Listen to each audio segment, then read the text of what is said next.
Pozdravljeni, sem Marja Milič in gledate MoneyHow, prvi podcast o upravljanju denarja pri nas. Nadaljujemo z našo serijo krajših epizod, kjer odgovarjamo na vprašanje, kam zdaj s 100 tisočaki za obdobje 3 let. Dobila sem veliko vaših vprašanj, kateri ste me spraševali za nekaj 10 tisočakov, spet drugi za 100 tisočakov, nekateri celo za več 100 tisočakov. Kam zdaj z denarjem? Okolje je takšno, kakršno je, veliko je neznank in marsikdo v tem hipu ne ve, kaj bi z denarjem. Nekateri ste mi celo napisali na YouTube, je bil en zelo zanimiv komentar, ker je nekdo napisal, mi lahko prosim poveste, kako do 100 tisočakov, tudi na to vprašanje lahko pripravimo kakšno serijo epizod. Skratka, imeli smo že 3 krajše epizode objavljene na to temo. Prvi je odgovarjal Blaž Hribar, ki je predstavil mogoče malce bolj konzervativen pogled na to investiranje, se pravi, vseeno tukaj je omejitev 3-letno obdobje. Tilen Šarlah je predstavil malo bolj adrenalinsko strategijo, izpostavil 4 panoge, ki se mu zdijo interesantne oziroma zanimive v trenutnem okolju. In potem smo se pogovarjali tudi z Luka Gubo, ki pa je v bistvu tudi predstavil svoj pogled. Tukaj so se pa marsikateri vtaknili v njegovo razmišljanje o Bitcoinu, ker je rekel, da gre po njegovem mnenju za 40-letni inštrument. Zakaj to tako meni, si pa seveda poglejte v epizodi. Danes nadaljujemo z našim sogovornikom, in sicer Jože Robežnik je z nami in nam bo povedal, kako on investira. Večina ga pozna kot Joco Hud. Tako da je TV voditelj in ima verjetno še kakšne druge titule, ampak jaz sem ga klicala z razlogom in to boste tudi v nadaljevanju slišali. Poznam ga že kar nekaj časa, velikokrat so se pogovarjali o investiranju, tako da prijetno poslušanje. In z nami je Jože Robežnik. Živijo, Marja. Stand-up komik in seveda tudi finančnik, investitor. Ti si bil tudi investicijski, kaj si bil že, analitik ali kaj si bil že? Direktor investicijskega sklada. Prave equity. Stari, imaš to? Imam to, sam nisem pa stand-upper. To ne vem, kje si. Jaz mislim, da v lifeu še nisem stand-upper. Aha, pa sem imela pa sam tak občutek. Da skozi nekaj prbijam. Ja. Dobro, si pa televizijski voditelj, imaš svoj podcast oziroma si ga imel? Ne, imam 5 stvari podcast in v bistvu ti si bila ta zadnji gost, ki je bistveno spremenil koncept podcasta, se pravi, prej je bilo 5 stvari o enem človeku, midva sva pa naredila 5 stvari za varčevanje ali nekako za finančno nekaj v to smer in od zdaj naprej delam sam še tako, da mi poje 5 stvari ključnih, recimo Mohorič mi je pojel 5 stvari, kako ratati hud kolesar. Sorry, ne vem, kdo mi je telefon dal na glas, pustil. Ja, nekdo si mi je bila pustil žena. Na glas telefon. Res grdo njega. Ali nje. Ja. Aha, se pravi, si zdaj spremenil koncept. V redu, fajn, boš malo eksperimentiral, pa boš videl. Me pa veseli, da sem prispevala k temu, da si spremenil koncept. Ja, ogromno. Edino, kar je, da je zdaj krajši, tako da bom mogla še enkrat narediti. Ok. Koliko časa imaš pa zdaj? Zdaj 5 po 5, se pravi 5 po 5 minut, ne? Se pravi 25. 25, se pravi, da imaš pa še za une klipe, a ne? Ja, ni slabo to, kar razmišljaš, ampak tudi zato se mi zdi, da 25 minut se mi zdi ok, pot v službo pa to, da ni to 2 uri. Eni delajo celo daljše, mislim, da 3-4 ure sedijo in debatirajo. A greva midva na najno temo, kam s 100 tisočaki za obdobje 3 let, vem, da se kopaš v denarju in ne veš, kaj s tem denarjem, oziroma ti veš, ker se ukvarjaš z investiranjem. Torej. Mislim, veš, kaj ti bom rekel? Prva stvar, jaz nič ne delam za 3 leta. No. Sem dolgoročni investitor, se pravi, karkoli investiram, se probam izogibati tega, da bi zdaj bo pa nekaj skočil, pa bom ok, pa bom šel pa ven, se pravi ne, in tudi 3 leta se mi zdi zelo kratek časovni obdobje, no? Tako se mi zdi, da lahko ujameš neko štalo, in tako skozi se govori, zdaj bo pa prišla recesija, ker je že zelo dolg, smo v bikovskem trendu, ne? Tako da se mi zdi izredno težko zdaj tukaj ti dati en pameten odgovor, ki ni, se pravi, neke te obveznice ali treasuries pa te fore, no. Da bi se tam noter ali pa nek sklad, denarni sklad ali neki to.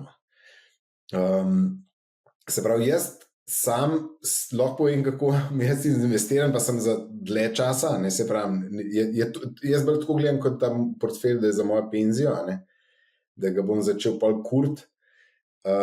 Se pravi, jaz sem približen po mojem več kot tretjina, ampak recimo, da bi želel priti, da bo to, da se zmanjša na tretjino, so slovenske delnice, se pravi, bi temu rekel en tak Warren Buffett del, kjer so močne dividendne delnice. Na drug stran imam pol ETF-e zelo splošno, se pravi, največji del je nek ta svetovni, to, kar so tvoji sogovorniki priporočali. Zdaj sem pa, kaj se pol lotam, pa dajmo malo več Kitajske, ki je toliko v šitu, a ne, pa češ dajmo zdaj malo, vsake toliko pol gre malo gledati neke te kazalnike, pa malo se ukvarjam s tem, ampak načeloma so tam zelo tako, je zelo čisto razprašeno. Pol se grem pa zdaj tudi malo stock pickinga. Malo se grem, sem pa kaj ampak toliko moram verjeti, da zdaj sem si dal tako, da hočem, da gre vsaj 5% noter celega portfelja, ker prej sem za manj delal in sem videl, da sem pol ful hitrej, ker kaj šel, kako bi temu rekel, srečo preizkusiti. To sem tam prebral in zdaj pa hočem biti toliko šur, da grem z večjim deležem noter. Ampak to ni nič za 3 leta. No. Za 3 leta jaz mislim, da jaz še v ETF ne bi šel. Pa še ena stvar je po mojem zelo pomembna, kaj bo po 3 letih, kam bo šel denar po 3 letih, se mi zdi najbolj važno, ne? Ker če bi šel v nepremičnine, pa bi mogoče lahko tudi v nek nepremičninski sklad vmes, ne? Ali neki podobnega. Ne? Tako, zdi se mi, da je smiselno, da je na podoben način tudi v tem cajtu investirati, ker tudi če malo pade, jo nepremičnine v tem cajtu, pa ni taka panika, če skupaj z njimi padeš, ali pa če bo šlo pol. To se mi zdi tudi zelo važno, kam bo šlo pol, ne? Dokler pa ne veš, če pa takrat neki nujno rabiš za, ne vem, šolanje otrok, bi pa težko dal neki pametnega. Ne? Kaj si rekel, da stock pikaš, a si lahko mogoče malo bolj konkreten, lahko mogoče izpostaviš, a to so ameriške delnice? Ma ja, zdaj te neke podcaste, ki jaz poslušam, pravijo, da itak, tako kot je že tudi Merlak pretep večkrat rekel, da Evropa je samo še turisti, kamor bogati Američani hodijo na počitnice. Čeprav Louis Vuitton pa te fore, ne, ok, nima čisto prav, ne. Se pravi, dober branding še zmer znamo tudi Evropejci delati. Veš, kaj sem nazadnje vzel? Google mi je ratal mi je, ampak to je bilo pa še preden sem z večjim cashom, sem pa, kva so teli naši Fiat Chrysler, ko se že reče, ne, Fiat, ja, pa, a veš, kaj so vsi, Peugeot, pa Citroen, ima nek čuden ime zdaj, Stellantis je holding, ja, točno. Ne? In ima neverjeten kazalnik, ne, price earnings je bil tako 3, se mi zdi, ali 4, 3,5 tako. In sem rekel, čakaj, to pa ni ok, če je Toyota 10 ali 9, ne. In je rešilo ful gor, nisem pa zdaj, sem tako krmal na dlje cajta pustil, ampak nisem toliko noter dal, tako da tiste bolj bilo zato, da sem si po egu, Zdaj mi pa zadnja ideja pa bolj ne kaže toliko dober, sem se pa entertainmenta lotil, se pravi, gledam pa Disney pa Warner Brothers, ker je neka logika, da bo prišlo, nekako verjamem, da bo prišlo do neke konsolidacije, in mislim, da ni druge, no, kot da vse združijo. Edini tam problem je, Paramounta se ne dotikam, ker ima neke prednostne delnice, pa neko noro delničarko, ki blokira vse. Tako da tam noter, ampak ti še kar pada. Ti upam, da ne lovim, kako temu reče, da loviš nož, pa da joč nož, ali kaj, upam, da se nasanko, ampak nisem šel vse naenkrat noter, zmeraj grem tako se pravi, po malem, no, po malem, tako da slučajno časovno ne bi zafrknil. Zdaj, to imam, pol sem pa še veš pa gledal, PayPal mi je bil zanimiv, zato ker ga je Damodaran pač legenda. Se mi že, ker sem jaz tam vrednotu in v skladu in za te računovodske pa te stvari, se v bistvu zmeraj gre beto gledati, kar tako, kot je Damodaran dal. In to je že, ne vem, zadnjih 20 let. Ne. On je tako nesporna avtoriteta, se pravi na New York School of, kaj je to, Business School of, ne vem, Stern, planem. In je on v enem intervjuju kaj gleda in je rekel, da Disneya, da mu je zanimiv, ampak ga ne zato, ker njegov sin dela na Disneyu in sem bil, ok, Disney klubca.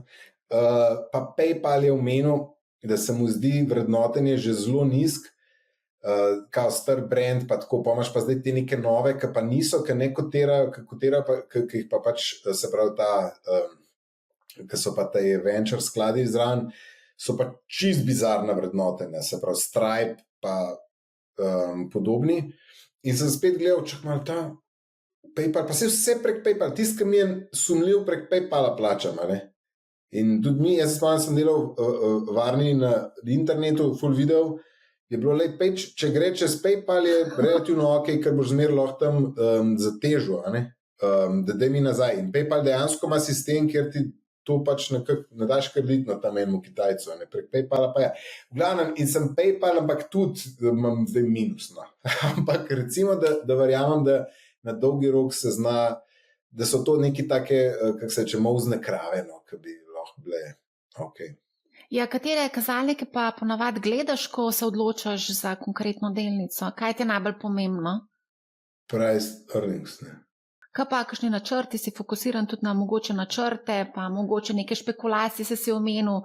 Ja, špekulacijo si kle slišala, ne, na ta entertainment, da kle, recimo, da je televizija napram streamingu je good cash cow, ampak se jo more nekdo, ker vsi te imajo ogromne pakete televizije, ne, se pravi in Disney in Warner Bros.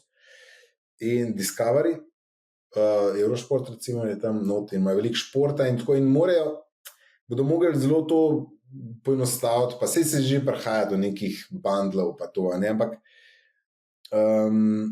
recimo, da tam verjamem, da bo nekaj prišlo. Zdaj ne vem, kako tudi z Disneyjem, ampak za Disney se že dolgo govori, da on proda prvemu, ki bo normalno ceno ponudil komplet TV-ja, ne. V glavnem, malo tudi to gledam. No, zdaj, pri tem PayPalu se mi pa zdi, da to je biznis, ki je tako, ki je, pa ne tako, če tako laufa naprej, sem jaz ok. Ja, v redu. To je pol to, ne? Se pravi, 100.000 bi investiral ne bi na 3-letno obdobje, za daljše obdobje bi investiral, seveda na koncu odvisen, kam ta denar gre, a ne? Ja. Pa rekel si, da zdaj malo stok pikaš, sicer imaš pa v slovenskih delnicah, pa večji del portfelja pa predstavlja ta temelj, se pravi globalno razpršen ETF. ETF, ja. To je to. To je to, ja. To je to. Na kratko. A bo še kaj dodal, kaj pa recimo, ne vem, mogoče zato, zdaj, kaj si rekel, da ne veš, kaj se bo zgodilo s to recesijo, mogoče bo udarila že čez 1 leto, pa bo prišlo do nekega večje korekcije na trgu, se pravi, z denarjem čakaš nekje na svoje priložnosti in boš skočil, ko se bo zgodil crash. V resnici sem kar zelo, zdaj kar investiram sprot, ko pa vem, nisem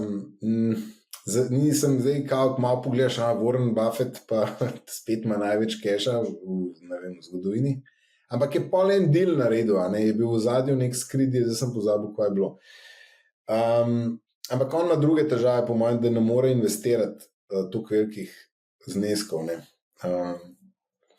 Ne, mislim, jaz zares imam nek cash, ki je te varna rezerva, pa to pa recimo, da sem relativno konzervativen, pa da imam, ne vem, koliko daleč ne grem.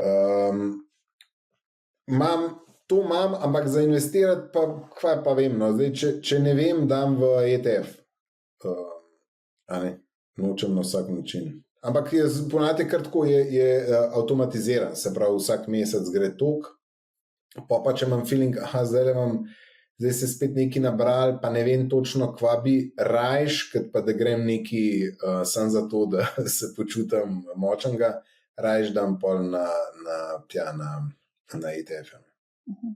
A tukaj govoriva, da imaš več ETF-ov, a imaš samo globalno razpršenega, a imaš še kakšne bolj nišne ETF-e? Več jih imam zato, ker si mi ti rekla, da jih moram imeti več. In v resnici, če bi zdaj le svetoval samemu sebi, bi rekel kar samo unga globalnega, da ne rabaš to neki. A veš kaj, midva, Maja, sva dodala takrat še pol. Jože, ti rabaš še malo Evrope, pa malo emerging markets. Zdaj oni emerging markets, mislim, da so na neki nuli, že vas ta čas. Grem jaz prav pogledati moj emerging markets, jaz imam tudi emerging markets. Ja, v glavnem, ne vem kvano tam nastalo. Ampak jaz imam že kar dolg časa, to veš. Ja, sej to je. Ampak jaz bi šel kar svetno, ko imaš ene dva na strani tvoji, tudi za tam avga kar tako dam. No. Mislim, jaz sem v plusu. Ja. Ti si v plusu, ti si jaz sem v zelo lepem plusu. Lepem plusu. No, kakorkoli. Ja, tam imam zdaj sem nekaj Kitajce noter dal, ampak če bi še enkrat mogoče bi sem pustil vse, da ETF je svetovni in hvala lepa. To pa veš, kaj imam še tam tudi? Vizo pa Mastercard. Aha, si se tudi odločil za to? Ja, takrat sem kar še zraven to butno, pa tudi dobro dela tam. To je pa to, jaz sem kar cel portfelj razkril. No, razkril si cel portfelj in to seveda ni finančni nasvet.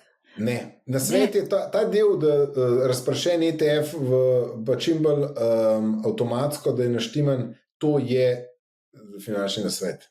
Jaz verjamem, da na dolgi rok je to najbolj prav. Jaz se s tabo strinjam, avtomatizacija, ful je vse lažje, če imaš avtomatizacijo. Pa poceni ETF, ki ga itak ti imaš branga tam gor, oziroma so tvoji gosti zbrani. Ja, imamo poceni ETF, tako da. Ker sem tudi sam česel čez Just ETF 30, kad sem ga obrnil, pa se strinjam, na koncu je bilo vedno, sem se vrnil k tvoji izbiri. V glavnem, se smo naredili tudi prav posebno epizodo, ko smo brskali po Just ETF portalu, tako da mogoče tisti, pa ti Jože, če nisi poslušal, gledal, te vabim, da pogledaš. Z veseljem. Pa tudi naredili smo, glede na to, da investiraš v slovenske delnice zaradi dividendne donosnosti, da mogoče tudi poslušaš epizodo o dividendnih kraljih. A pa veš, da mislim, da sem poslušal. Si? Ja. Kaj me je to, da slišam, kaj pa oni mislijo. No, cool. Nač, Jože, to je to, ne? Hvala ti. Hvala tebi. Hvala za vabilo, da še en spletni vplivnež razlaga svoje finančne nasvete. To je to, vse veš, je treba. Ok, cool. Hvala ti. Nikaj, ajde, čau. Čau. Evo, to je bilo mnenje Jožeta, upam, da se vam je zdel zanimiv njegov način razmišljanja, spet malo drugačen pogled nekoga, ki dejansko investira aktivno, poleg tega, da hodi v službo in dela druge stvari, seveda se tudi ukvarja z investiranjem, se pravi, Jože ni profesionalni investitor, tako da to je tudi en v bistvu pogled, način razmišljanja, kaj početi z denarjem, z nekaj 10.000, 100.000 in tako dalje.